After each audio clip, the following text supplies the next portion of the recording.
साथियों, जय भीम, जय भारत, जय संविधान। मैं बहुजन Dastak news and constitution channel से गौतम रत्ना।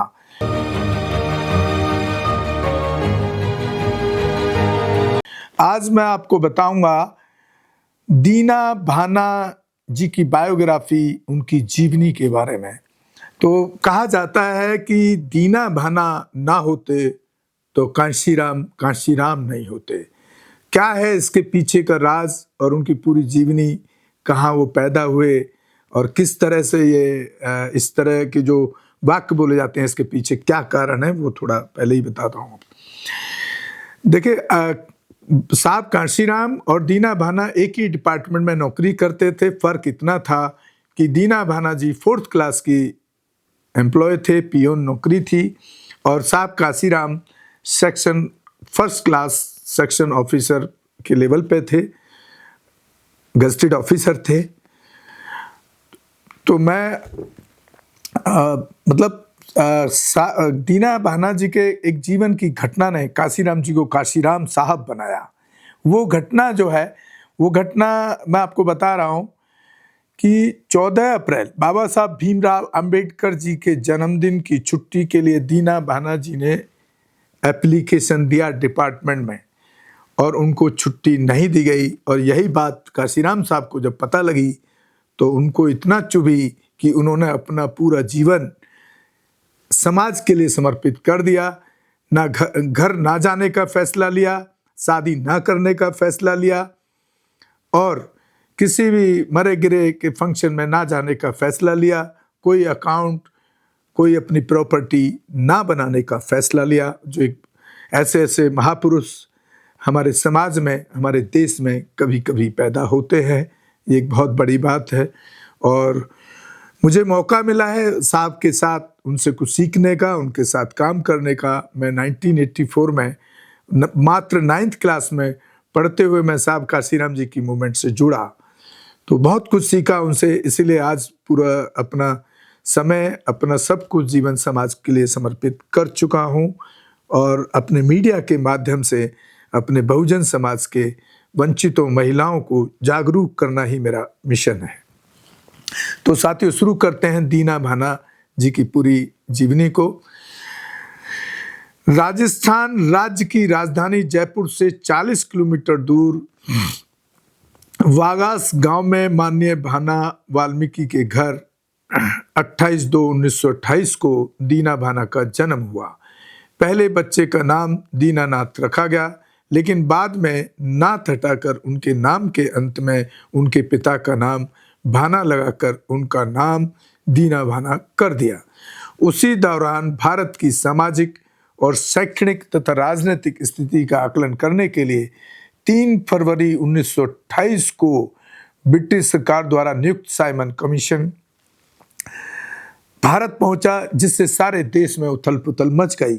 जहां एक और गांधी व कांग्रेस के नेता साइमन कमीशन के बहिष्कार व असहयोग की योजना बना रहे थे, वहीं दूसरी ओर दलित तथा पिछड़ी बहुजन जातियों के नेता साइमन कमीशन के आगमन से खुश थे, उत्साहित थे तथा कमीशन के सदस्यों के स्वागत की तैयारी कर रहे थे।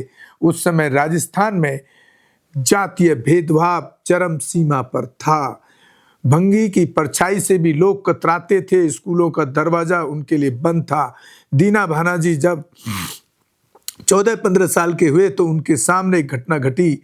दीना भाना जी के पिता ने गांव के एक जाट को पशुओं का चारा खिलाने के लिए ढकोला हौद बनाकर दिया। काफी समय तक जाट उसका पैसा नहीं दे पाया, उसने पैसे के बदले भैंस दे दी। तीनों भाई बहुत खुश हुए, क्योंकि भंगियों को गाय भैंस रखने पर पाबंदी थी। ठाकुर राजा को ध्यान आया कि भैंस भाना भंगी के घर में बंदी है, तो उसी समय दीना भाना के पिता को बुलवाया और राजा ने कहा, भाना तेरे पास भैंस कहाँ से आई? पिता ने उत्तर दिया, भैंस जाट से मैंने खरीदी है। ठाकुर राजा ने कहा, यह भैंस जाट को वापस देकर आओ, नहीं तो साले को 5 जूते लगाओ। सुअर पालने वाले भैंस कैसे रख सकते हैं? भाना डर गए और जाट को भैंस वापस कर आए। देखिए कितनी बड़ी विडंबना है ये। दीना भाना ने आप बीती सुनाते हुए कहा था, भंगी जातियों को तो कुछ मिला ही नहीं, इसका मैं व्यक्तिगत तौर पर शिकार हूं।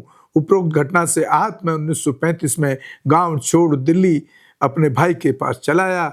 1946 में महाराष्ट्र राज्य में पूना चला आया। 2 वर्ष मजदूरी करता रहा। वहाँ कुछ समय बाद सन 1948 में DRDO रक्षा विभाग में एक सरकारी नौकरी मुझे मिली।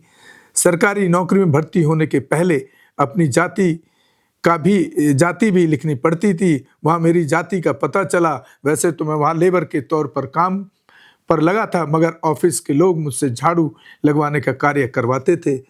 मुझसे वह सहन नहीं होता था। मैं उस वक्त मजबूर और मुसीबत का मारा था। दिल्ली में पचकुया रोड में मैंने 1944 में डॉक्टर अंबेडकर का भाषण सुना था। बाबा साहब अंबेडकर हमारे लोगों को कहते थे, ज़्यादा पढ़ाई करो। मैं बहुत प्रेरित हुआ, मगर मैं पढ़ नहीं सका। पुणे में जाने के बाद मैंने अपनी कुछ पढ़ाई शुरू की। थोड़ी बहुत अंग्रेजी पढ़ी, जिसकी बदौलत 1967 में मुझे पुणे में निरीक्षक के पद पर प्रमोशन मिल गया। रक्षा संस्थान में नेगोशिएबल इंस्ट्रूमेंट एक्ट 1881 के अनुसार संस्थान के प्रमुख को कैलेंडर वर्ष प्रारंभ होने के पूर्व में संस्थान की सभी यूनियन की बैठक कर पूरे वर्ष के लिए छुट्टियां तय करना होता है। तदनुसार 1964 में पुणे रक्षा संस्थान के प्रमुख ने बैठक बुलाई। 36 वर्षीय दीना भाना जी ने चतुर्थ श्रेणी कर्मचारी संघ का प्रतिनिधित्व किया। अन्य ज्यादातर यूनियनों का प्रतिनिधित्व ब्राह्मणों द्वारा किया जा रहा था। सभी ने अपने पूर्वजों की जयंती जैसे होली, दशहरा, दिवाली आदि त्योहारों के अवसरों पर छुट्टियों के लिए अनुरोध किया। बैठक की कार्यवाही कुछ मिनट में रजिस्टर में दर्ज की गई और सभी को हस्ताक्षर के लिए कहा गया। मान्य दीना भाना जी की बारी आई तो उन्होंने इनकार कर दिया और कहा कि मैं 14 अप्रैल डॉक्टर अंबेडकर जयंती की छुट्टी चाहता हूं। संस्थान प्रमुख महाराष्ट्रियन ब्राह्मण ने कहा, तुम महाराष्ट्रियन नहीं हो, तुम्हें डॉक्टर अंबेडकर से क्या लेना देना। दीना भाना जी के हस्ताक्षर न होने से समस्या खड़ी हो गई। संस्थान प्रमुख ने दबाव में लेना शुरू कर दिया और कहा कि तुम ज्यादा मत बोलो, तुम्हें तो बोलने का भी अधिकार नहीं, क्या तुम कानून जानते हो। मान्य दीना भाना ने जवाब दिया कि बोलने का अधिकार मुझे संविधान के माध्यम से मिला है। संस्थान प्रमुख ने डॉक्टर अंबेडकर को गाली देना शुरू कर दिया और कहा कि अर्थात अंबेडकर महादुष्ट था। ऐसा कहने पर झगड़ा हो गया। मान्य दीना भाना को सस्पेंड कर दिया गया। इस लड़ाई में मान्यवर DK खारपड़े और मान्य काशीराम जी ने बहुत मदद की। संस्थान के निदेशक ने काशीराम जी को भी सस्पेंड कर दिया तथा मान्यवर DK खारपड़े को दक्षिण भारत के कार्यालय में ट्रांसफर कर दिया। उसी समय एक और दर्दनाक घटना घटी। पूना से 30 किलोमीटर दूर एक गांव में दबंग जाति के लोगों ने अछूत जाति की कुछ महिलाओं को पूरे गांव में नंगा घुमाकर अपमानित किया। इसकी सूचना मिलने पर मान्य काशीराम तथा मान्य DK खारपड़े सहित 10 आदमियों की एक टीम उस गांव पहुंची, पीड़ित व्यक्तियों से मिले तथा उनकी मदद बढ़ाई। यह संघर्ष ही बामसेव के जन्म का कारण बना। मान्य DK खारपड़े, मान्य काशीराम और मान्यवर दीना भाना ने अपने दलित अछूत समाज को वास्तविक सामाजिक हालात जानने के लिए देश के विभिन्न शहरों और गांवों का दौरा किया। विभिन्न लोगों से बातचीत की तथा अपने समाज की वास्तविक जानकारी प्राप्त की और उन्होंने यह पाया कि पूना के पास वाले गांव की समस्या देश की अकेली समस्या नहीं है, बल्कि दलित समाज की पूरे देश में यही स्थिति है। इन महापुरुषों ने विचार किया कि इस प्रकार की समस्या पूरे देश व पूरे मूल निवासी समाज बहुजन समाज की है। राष्ट्रव्यापी समस्या से निजात पाने के लिए राष्ट्रव्यापी संगठन का निर्माण करना चाहिए। मान्य काशीराम, डॉक्टर DK खारपड़े और मान्य दीनानाथ तथा देश के विभिन्न राज्यों से आए मूल निवासी बहुजन समाज के अथक प्रयास से 6/12/1978 को दिल्ली के पोर्ट क्लब पर बामसेव संगठन का निर्माण कर उसका लक्ष्य तय किया गया। सामाजिक व्यवस्था परिवर्तन। सफाई कर्मी जातियों के पढ़े लिखे लोग फूले अंबेडकरी विचारधारा के अभी भी कोसों दूर हैं, लेकिन आज अच्छे संकेत मिल रहे हैं। अंबेडकर विचारधारा का वाल्मीकि समाज में आगाज हो चुका है। वे आज स्पष्ट तौर पर यह महसूस करते हैं और स्वीकार करते हैं कि हम लोगों को बाबा साहब को बहुत पहले ही अपना लेना चाहिए था।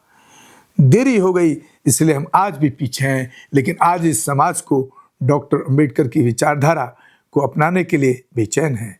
आज ये लोग भी आत्म सम्मान पाने के लिए प्रयासरत हैं। लेकिन दीना भाना जी जैसी शख्सियत, जिनका सफाई कर्मी जाति में जन्म हुआ, जो 4 दर्जा अधिकारी थे, 4 दर्जा कर्मचारी थे, अर्थात ज़्यादा पढ़े लिखे भी नहीं थे, उनके अंदर मान सम्मान की भावना कूट कूट कर भरी हुई थी, क्योंकि वह बाबा साहब के विचारधारा के संपर्क में थे। इसलिए विभाग के बड़े अधिकारियों के विरुद्ध अपने समाज को न्यायोचित मांगों के लिए डट कर खड़े हुए। वह ना तो उनके सामने झुके, ना ही रुके, और अंत में अधिकारियों को उनकी मांगों के सामने झुकना पड़ा। दीना भाना जी 1986 में सैनिटरी इंस्पेक्टर पद से सेवानिवृत्त हुए। सेवानिवृत्ति के बाद वे कभी घर नहीं रहे। सामाजिक आंदोलन के कार्य से फुर्सत नहीं मिली। सेवानिवृत्ति के बहुत दिनों बाद पता चला कि उनके गले में कैंसर है। उनका बहुत इलाज चला। ऑपरेशन के बाद वे पूना चले गए, जहां अचानक उनकी तबीयत बिगड़ गई और 28 नवंबर 2011 को मूल निवासी बहुजन क्रांति के महान योद्धा दीना भाना जी चिर निद्रा में सो गए। तो साथियों, ये मैंने आपको दीना भाना जी की पूरी बायोग्राफी को आपको बताया कि किस तरह के शब्दों से हमारे बहुजन समाज, वंचित समाज, जिसको आप आज एक SC ST मतलब के रूप में जो दर्जा बाबा साहब के संविधान से मिला, उनको किस किस तरह के शब्दों से, उनकी इंसल्ट टाइप शब्दों को इस्तेमाल उनकी जाति के नाम से किया जाता था। और जब मैं आज भी प्रैक्टिकल रूप में देखता हूँ तो ये आज भी कहीं ना कहीं इस तरह की मानसिकता के, मनुस्मृति मानसिकता के जातिवादी, आतंकी, नलायक लोग उन्हीं शब्दों को आज भी जाति सूचक शब्दों से इस समाज का तिरस्कार करते हैं। और आप देख ही रहे हैं, खास तौर से जब से भाजपा और RSS की संघीय सरकार आई है, तब से आप गांव-गांव में जाके देख लीजिए, जो हमारे समाज ने जो थोड़ी बहुत तरक्की की है उसको भी हड़पना, उसको उस पर बंदिशें लगाना, उनके साथ गलत व्यवहार करना, उनके साथ सम्मानजनक जीवन जीने पर चोट करना, ये मनुवादी मानसिकता के लोग आज भी उनके साथ इस तरह का घोर अन्याय, अत्याचार लगातार कर रहे हैं, जिसके लिए आपको सावधान होना होगा, आपको एकजुट होना होगा। ये राजनीतिक रूप में भी जो हमारे संगठन या हमारे सामाजिक संगठन जो अलग अलग जाति के नाम से या अलग अलग पॉलिटिकल पार्टियां बना करके सिर्फ बहुजन समाज को इस्तेमाल करने का धंधा करते हैं, मैं कड़वा सच बोलता हूं।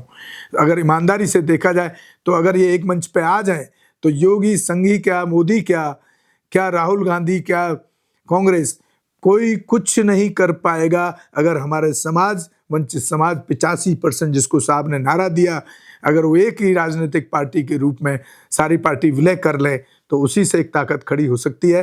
अदरवाइज तो सिर्फ ये हमारे लोगों को ये भी कहीं ना कहीं इस्तेमाल वोटिंग के रूप में, राजनीतिक रूप में और एक धन इकट्ठा करने के रूप में इस्तेमाल करने का धंधा करते हैं। तो साथियों, मैं इसी के साथ आपसे विदा लेता हूं। आप हमारे दोनों ही channel Bahujan Dastak news and constitution को ज़्यादा ज़्यादा देखें, शेयर करें, सब्सक्राइब करें, ताकि हम अपने बहुजन महापुरुषों के इतिहास को आप तक पहुंचा पाएं और इस तरह की जो जघन्य घटनाएं हमारे समाज के साथ होती हैं उनको आप तक पहुंचा पाएं, ताकि एक अच्छी आवाज़, पॉजिटिव आवाज़ आप लोग भी खड़े होकर हमारे साथ उठा सकें। जय भीम, जय भारत, जय संविधान, नमो बुद्धाय। धन्यवाद साथियों। हमारे चैनल लाइक, शेयर, सब्सक्राइब देखना मत भूलिएगा। जय भीम, जय भारत, जय संविधान, नमो बुद्धाय। धन्यवाद। चैनल आर्थिक समस्या से गुजर रहा है। अगर आप बहुजन समाज में बाबा साहेब अम्बेडकर और तथागत बुद्ध की विचारधारा को अधिक से अधिक लोगों तक पहुंचाना चाहते हैं तो हमें आर्थिक सहयोग प्रदान करें, ताकि हम अपने चैनल के माध्यम से देश विदेश में समता, बंधुता, एकता और संवैधानिक अधिकारों को ज्यादा से ज्यादा लोगों तक पहुंचा सकें। आप अपनी सहायता राशि नीचे लिखे खाते में जमा करा सकते हैं। खाता धारक गौतम रत्ना, खाता संख्या 3169576865 IFSC कोड SBIN 0060336 बैंक भारतीय स्टेट बैंक। आप हमारे बैंक खाते का विवरण स्क्रीन पर भी देख सकते हैं। जय भीम जय भीम। मैं गौतम रत्ना गौतम फिल्म्स प्रोडक्शन में आपका स्वागत करता हूं। आप हमारे प्रोडक्शन हाउस के अंदर अपना कैरियर बना सकते हैं as a film director, as a producer and actor and actress and editor and cinematographer also. अगर आपको फिल्म से रिलेटेड कुछ भी प्रोजेक्ट आपको बनवाना है तो हमारे पास में पूरा सेटअप है, जिसमें फिल्म कैमरा है, शूटिंग लाइट्स है और एडिटिंग है। सारा A to Z एक ही जगह पर आपको हमारे यहाँ पर मिल जाएगा। तो दोस्तों, आप हमें कांटेक्ट कर सकते हैं हमारे नंबर्स पर 9810085714।